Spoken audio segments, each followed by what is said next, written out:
Kanino nga ba dapat ang bagong tipan? Sa mga dayuhan o sa mga Israelita? Sabi nila, ang mga nakasulat sa lumang tipan o batas ng Diyos o Torah ay sa mga Israelita lamang, at ang bagong tipan naman ay sa mga dayuhan.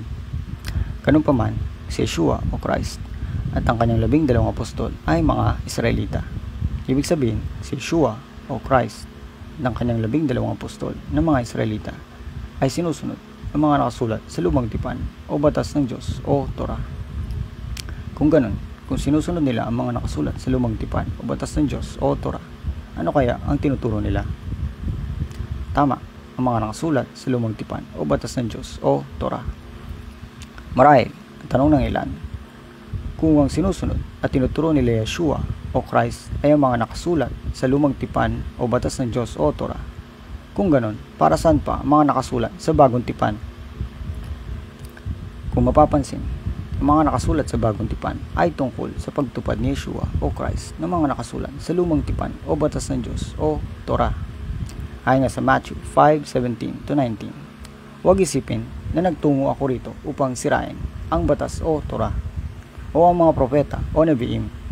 Hindi ako nagtungo rito upang sirain, ngunit upang tuparin.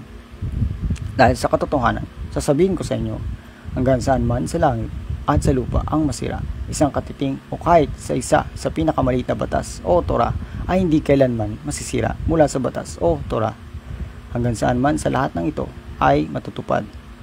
Kung sino man sa mga bagay na ito ang babali o sisira, kahit sa isa sa mga ito na pinakamaliit na utos at ituro sa mga tao ay sa makatuwid tatawaging pinakamaliit sa kaharian sa langit. Ngunit sino man, saan man siya ang gagawa o tutupad at magtuturo ng mga ito ay tatawaging dakila sa kaharian sa langit.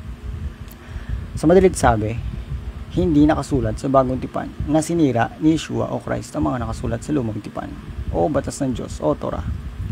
Sa halip ay tinupad at tinuro pa ni Yeshua o Christ ang mga nakasulat sa lumang tipan o batas ng Diyos o Torah.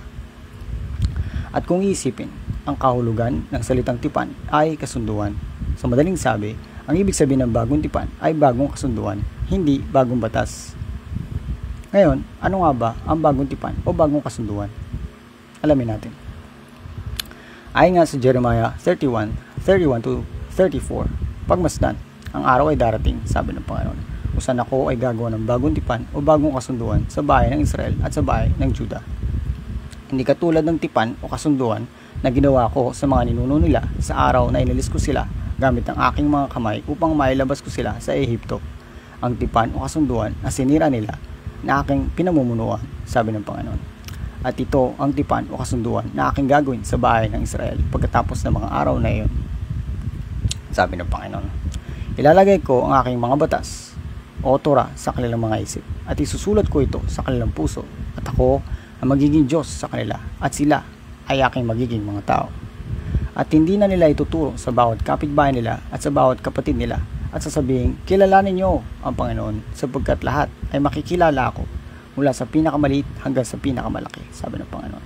At magiging maaway na ko sa kanilang kabuloktutan at ang kanilang mga kasalanan at pagkakamali ay hindi ko na aalalahanin. At ayon din sa Hebrews 8:8-13, sa pagkakahanap ng mali sa kanila, sabi niya, pagmasdan, ang araw ay darating, sabi ng Panginoon, kung saan ako ay gagawa ng bagong tipan o bagong kasunduan sa bahay ng Israel at sa bahay ng Juda. Hindi katulad ng tipan o kasunduan na ginawa ko sa mga ninuno nila sa araw na ilalis ko sila gamit ang aking mga kamay upang mailabas ko sila sa Ehipto. Dahil hindi sila nagpatuloy sa aking tipan o kasunduan at hindi nila ito pinahalagaan, sabi ng Panginoon. At ito ang tipan o kasunduan na aking gagawin sa bahay ng Israel pagkatapos ng mga araw na iyon. Sabi ng Panginoon, ilalagay ko ang aking mga batas o Torah sa kanilang mga isip at isusulat ko ito sa kanilang puso, at ako ay magiging Diyos sa kanila at sila ay aking magiging mga tao. At hindi na nila ituturo sa bawat kapitbahay nila at sa bawat kapatid nila at sasabihin, kilalanin niyo ang Panginoon, sapagkat lahat ay makikilala ako mula sa pinakamaliit hanggang sa pinakamalaki, at magiging maaway na ko sa kanilang kabuloktutan at ang kanilang mga kasalanan at pagkakamali ay hindi ko na aalalahanin. At mula roon sinabi niya, isang bagong tipan o bagong kasunduan, ginawa niyang luma ang isa. Ngayon, ang nabubulok at naluluma ay handa nang mawala. Sa madaling sabi, ang bagong tipan o bagong kasunduan ay ang paglalagay ng batas ng Diyos o Torah sa isip at puso ng mga Israelita at hindi ang pagbawi o pagsira ng batas ng Diyos o Torah. At higit sa lahat, ang bagong tipan o bagong kasunduan ay hindi sa mga dayuhan.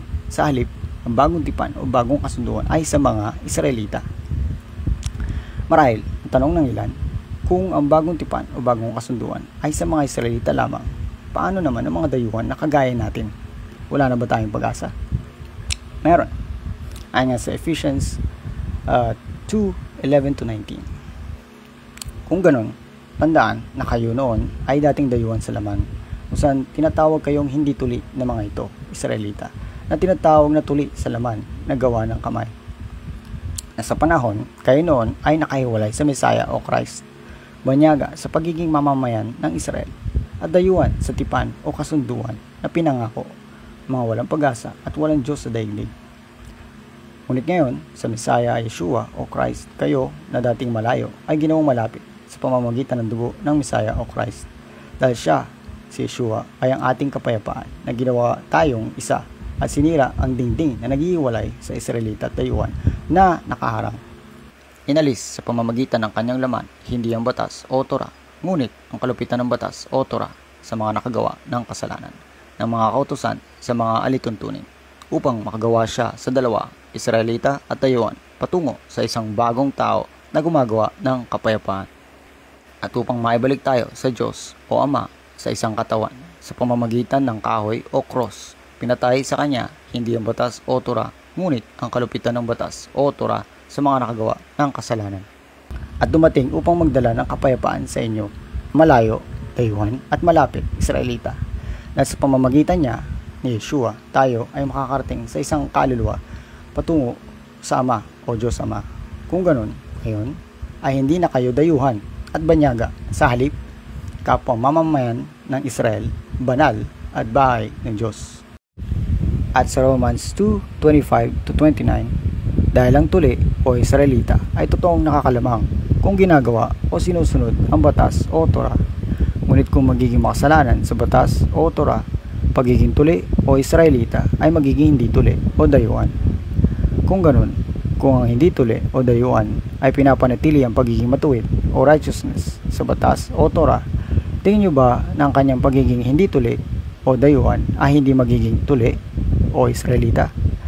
At tatulan ang likas na hindi tuli o dayuhan na tinutupad ang batas o Torah, o kayo na sa sulat o katibayan ng kapanganakan at sa pagiging tuli o Israelita ay lumalabag sa batas ng Diyos o Torah.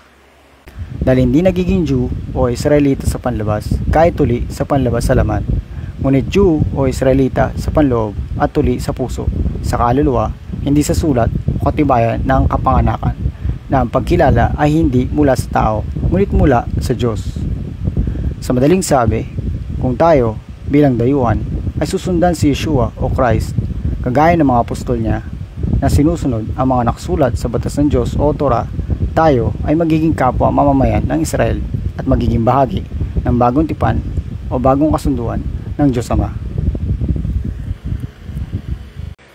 Kung nakatulong ito sa inyo, maaari nyo kaming tulungan pabalik sa aming Ko-fi o Patreon.